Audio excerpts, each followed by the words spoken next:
日同大家嚟到一個旺區交界嘅位置，就係大角咀啊！咁其實呢頭都有好多好嘢食嘅，今日就同大家試一間。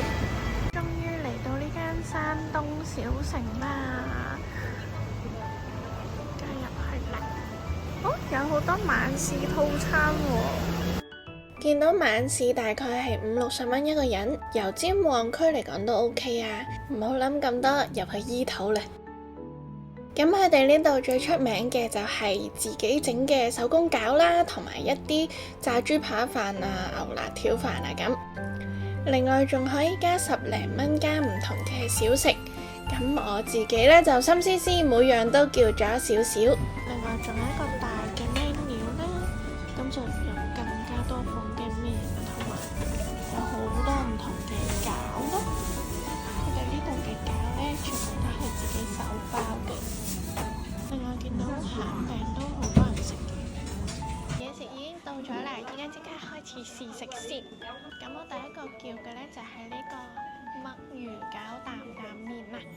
俾大家睇下個賣相先，咁佢成碗麵呢都熱辣辣出晒煙咁嘅。咁墨魚餃呢，就係佢哋嘅主打嚟嘅。上碟嘅時候就見到佢啲餃呢係黑色嘅，應該係個皮落咗墨魚汁去整啊。一共呢就有1、2、3、4、5大隻餃嘅，咁每一隻呢都好大隻嘅，真係。同埋呢，你可以見到佢係黑色㗎啦，跟住呢，一點點白色喺度，唔知係咪嗰啲墨魚肉啊？即係可能佢用墨魚汁整咗個皮啦，跟住之後就再撈咗啲墨魚肉落去。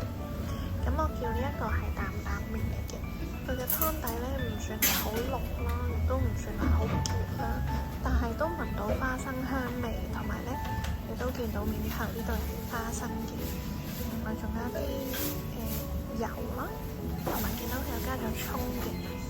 好，咁個麵呢本身見佢就清清地啦，但係夾開呢就見到有好多花生醬，所以佢都好香花生香啊。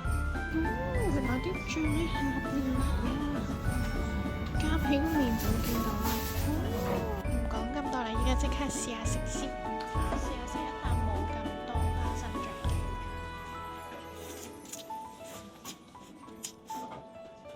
咁但係麵條呢係屬於有韌度，有少少真正嗰一隻麵，係好似麵線咁樣，好索湯啊！食落去呢，好少同埋真係好味嘅，而且好香花生醬。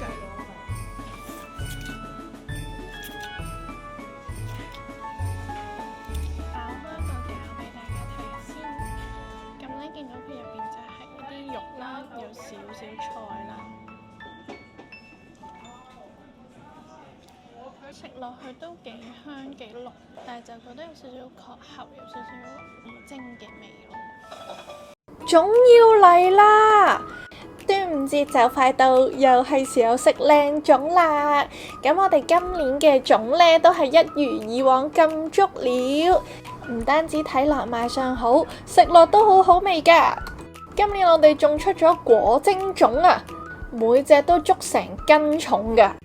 淨係望佢包住晒個樣，梗係唔得，一定要切開埋入邊俾大家睇。哇！睇唔睇到幾多餡呢？每隻果蒸粽入邊都擺咗14頭鮑魚、上等花菇，仲有明火燒鴨，真係睇到都流晒口水啊！唔好講咁多，5分啊！快啲落單買啦！除咗鹹粽，當然唔少得嘅就梗係有甜粽啦，一樣都係爆晒餡，包你話好味嘅。另外一款都好多人中意嘅就係我哋嘅西米豆沙粽啦，食落去呢 Q 彈 Q 彈咁，好得意噶。依家訂全部粽都有早鳥優惠，快啲 click入網站落單啦！爭啲唔記得講，每一套都有保溫袋送噶。跟住我就叫咗呢一個炸豬扒嘅，豬扒就係追加18蚊就有噶。咁大件咯，上面都係滲咗啲葱，睇個樣都炸得好靚。香口嘢都係要趁熱食嘅。試下咬嚟食先。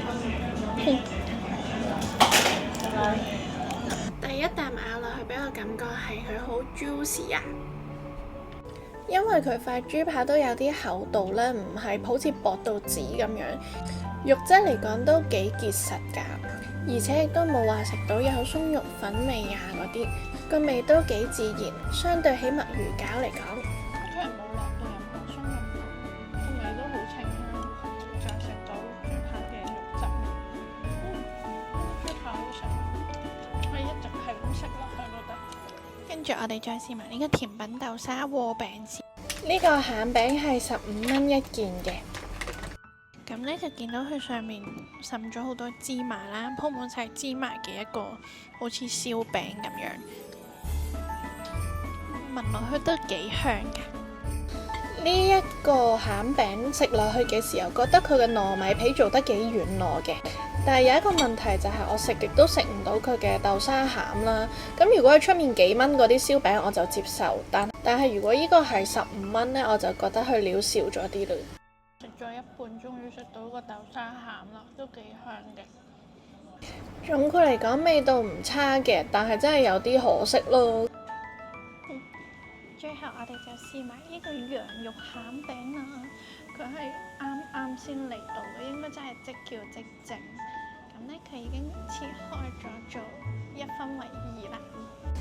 我暫時就未係好知佢切開嘅用意係咩，係咪想個賣相靚啲呢？但係就見到啲湯呢係寫晒落隻碟度嘅，咁除咗就咬落去會少啲汁之餘呢，佢都會令到個皮腍啲咯。不過總括嚟講，個賣相都幾靚嘅。見到入邊好多肉啊！另外仲有啲京葱啦。咁佢個餅皮咧就燒得好香嘅，但係啲湯就已經即係寫晒出嚟喺個碟嗰度。試下先，佢夾起嘅時候係好墜手㗎，同埋好厚肉嘅。好熱哇！好熱喎，真係。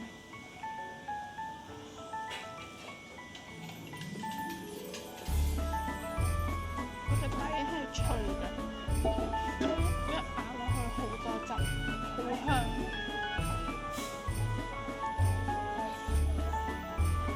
一啖咬落去啲汁逼晒出嚟啊！味道嚟講，佢餅皮嘅焦香呢，配埋餅入邊嘅羊肉同埋京葱香味呢，係好夾嘅。尤其是要讚佢個餅皮出邊燒得好脆，咁而且呢亦都真係好香好香，就幫呢個餅加咗好多分啊！因為呢，我自己就試過就咁撩開，淨係食個餡嘅話，會食到少少羊肉嘅酥味嘅，所以記得一定要連住食先至最好味。如果嚟呢度嘅話，一定要試，係今餐最好食嘅。總括嚟講呢，我會覺得今日呢一間鋪頭嘅食物質素嚟講，算係合格以上啲啲啦。我自己就欣賞佢個擔擔麵底啦，同埋個羊肉餡餅、豬扒都唔錯嘅。咁至於餃同埋餡餅就爭少少啦。下次我會再想試埋佢嘅牛肉餡餅嘅。咁今集就嚟到呢度。記住俾讚、留言同埋訂閱我哋，下個禮拜再同大家見，拜拜。